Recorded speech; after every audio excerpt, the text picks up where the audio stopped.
आखिरी है 4:16, रूत 4:16 है अनुमति। फिर नाओमी उस बच्चे को अपनी गोद में रखकर उसकी धाई का काम करने लगी। नाओमी अभी अपने बहुरानी के लिए लाइफ सेटल करा दी। अब वहां उसको बच्चा हो गया। अब बच्चा का धाई कौन बन गए बताइए ना? सास मां।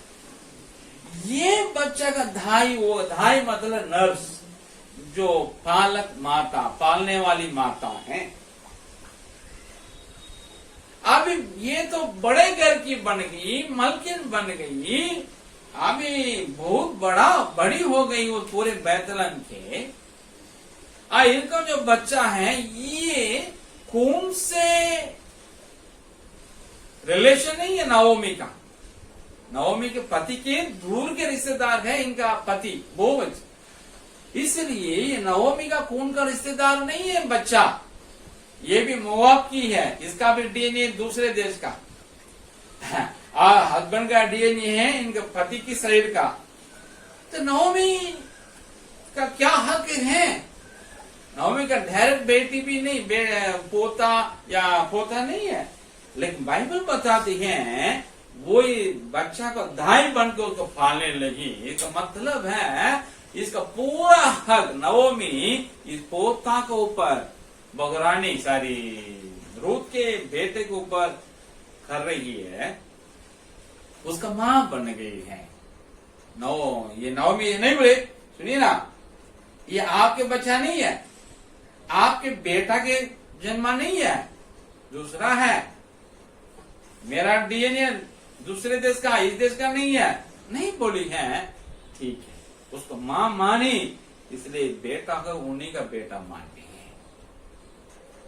लेकिन ऐसी बात आज कितने परिवार में है? बच्चा पैदा हो गए, हर भगरे सोचे ये बच्चा मेरा है। सास में आपका कोई हक नहीं है, ससुर का कोई हक नहीं है, ननंद लोगों का कोई हक नहीं है, गोतनी का हक, मेरा बच्चा है। यही वजह झगड़ा हो रहा है।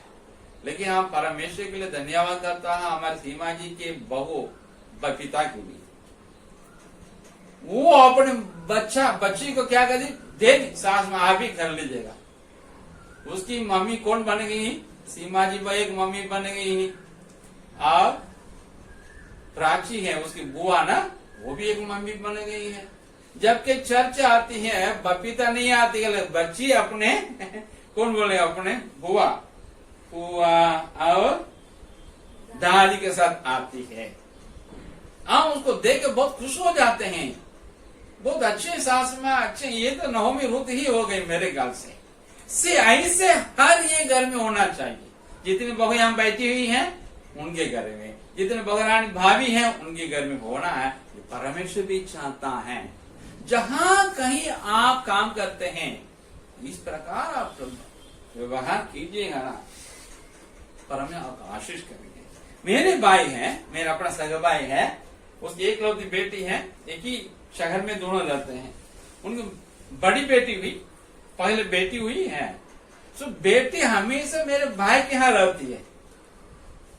हम कभी कभी सुनिए ये दामाद क्या करता, आता ही नहीं, यहाँ रहती है, यही सब कुछ करता है।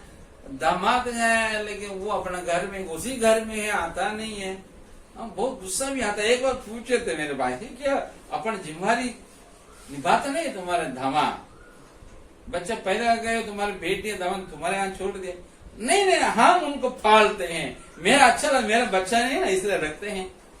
एक बार मेरे फ्रेंड से शेयर किया बातें।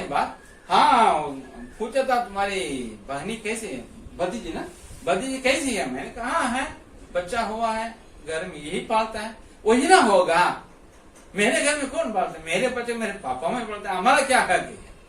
सचमुच में गैर मसीही समझता है हम मसीह के लोग भी समझने की आवश्यकता है। जब हम अपने बच्चे के ऊपर अपने सास ससुर नंद नंदोजी और कौन बोलते हैं देव देवरानी और ऊपर क्या भाव बड़े वाले भाव जी सबको देंगे ना, ये परिवार खुश रहेगा, ये परिवार शांतिपूर्ण रहेगा।